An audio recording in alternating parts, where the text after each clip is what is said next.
Hello and welcome back to my channel one step for education.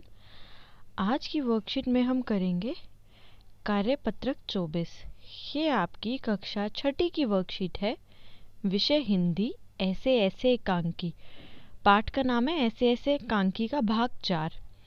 पिछली worksheet में हमने भाग 3 किया था, आज करेंगे हम भाग 4। तिथि है 17 दिसंबर 2020। इधर आपको अपना नाम लिखना है, इधर अपनी क्लास टीचर का नाम लिखना है। स्टूडेंट, वीडियो को पूरी देखना ताकि आपको वर्कशीट अच्छे से समझ आ जाए। और अगर आपको वीडियो अच्छी लगे तो प्लीज़ वीडियो को एक लाइक कीजिएगा और चैनल को सब्सक्राइब कीजिएगा। आइए स्टार्ट करते हैं आपकी वर्कशीट।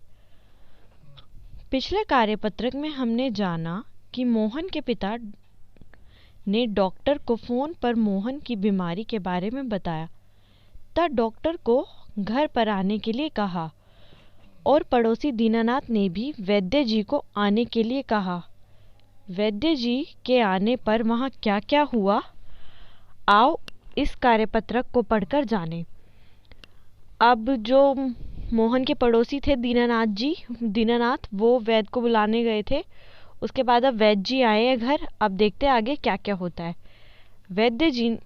वैद्य जी का प्रवेश। वैद्य जी घर में आ गए हैं। अब वैद्य जी कहते, कहाँ है मोहन? मैंने कहा जयराम जी की। कहो बेटा, खेलने से जी भर गया क्या?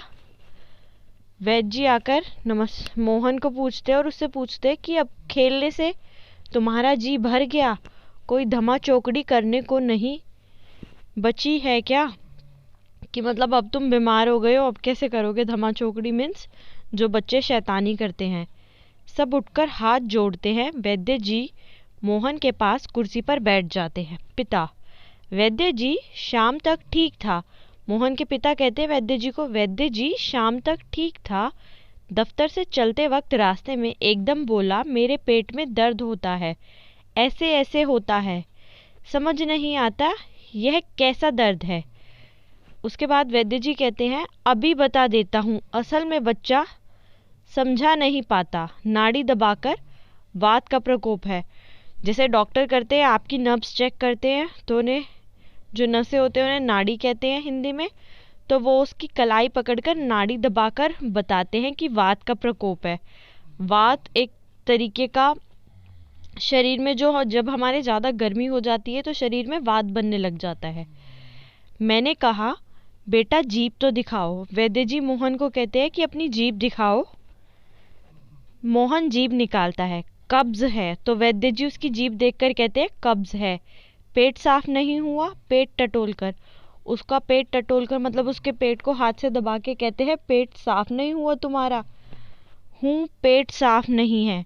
तो फिर वैद्य जी कहते हैं कि इसका पेट साफ नहीं है। आप देखते हो कि कितनी बार जब हमारा पेट अच्छे से साफ नहीं हो पाता है तो पेट में दर्द होने लग जाता है।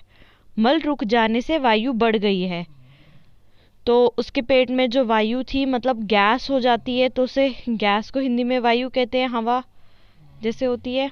तो गैस बढ़ने से भी हमारे पेट में दर्द हो जाता है।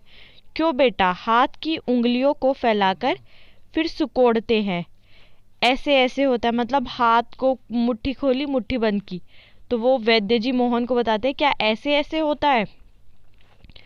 तो मोहन कर्राकर कहता है जी हाँ। ओहो।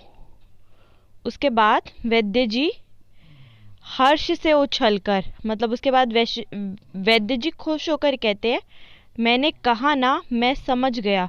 मतलब उन्हें बीमारी समझ आ गई कि ये ऐसे ऐसे इसके पेट में क्या हो रहा है। अभी पुड़िया भेजता हूँ।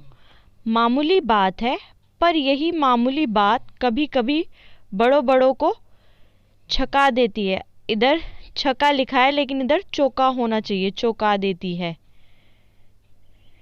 ये स्पेलिंग मिस्टेक से हो जाता है। समझने की बात है। मैंने कहा आओ जी दीनानाथ जी। तो जो वैद्य जी है वो दीनानाथ को कहते हैं कि आओ, मैं आपको पुड़िया दे दूंगा, मतलब दवाई की पुड़िया। आप ही पुड़िया ले लो मोहन की माँ से। मोहन की माँ से कहते हैं कि आप ये पुड़िया ले लो, आधे आधे घंटे बाद गर्म पानी से देनी है। वो उन्हें पुड़िया देते हैं दवाई की और कहते हैं आधे आधे घंटे बाद गर्म पानी से मोहन को देनी है। 2-3 दस्त होंगे, फिर बस फिर ऐसे ऐसे भागेगा जैसे गधे के सर से सींग। तो वैद्य जी कहते हैं कि 2-3 दिन मतलब उसे दस्त लगेंगे, पर उसके बाद ये ऐसे ऐसे ऐसे भागेगा जैसे गधे के सर से सींग। ये एक वाक्य है, गधे के सर से सींग। वैद्य जी द्वार की ओर बढ़ते हैं, मोहन के पिता 5 का नोट निकालते हैं। उसके बाद वैद्य जी जाने लगते हैं तो मोहन के पिता उसे फीस देते हैं जो कि 5 रुपए है। ये बहुत पुरानी स्टोरी है। पिता, वैद्य जी यह आपकी भेंट, नोट देते हैं। वैद्य जी नोट लेते हुए, अरे मैंने कहा आप यह क्या करते हैं, आप और हम क्या दो हैं? मतलब वैद्य जी उन्हें लोग दिखावा के लिए कहते कि हम तो एक ही है, पर वो पैसे तो ले लेते हैं। तो अब देखिए यहाँ पे ये जो वाक्य आया है, गधे के सर से सींग, इसका मतलब होता है जब कोई दिखावा करे बस, क्योंकि गधे के सर पर तो सींग होते ही नहीं है। तो इस कहावत का अर्थ होता है कि बस दिखावा करना, चीज ना होते हुए भी। जैसे कि जो मोहन है उसके पेट में दर्द नहीं था, ये वैद्य जी को समझ आ गया था, पर वो सिर्फ दिखावा कर रहा था कि मेरे पेट में ऐसे ऐसे होता है। तो इसलिए यहाँ पर ये लिखा है गधे के सर से सींग। उसके बाद स्टूडेंट आपको ये क्वेश्चन करने हैं, ऐसे ऐसे जानने के लिए वैद्य जी ने मोहन से क्या सवाल किए? तो इसका उत्तर आप इस तरीके से लिखेगा, ऐसे ऐसे जानने के लिए वैद्य जी ने मोहन से कहा, बेटा जीभ तो दिखाओ।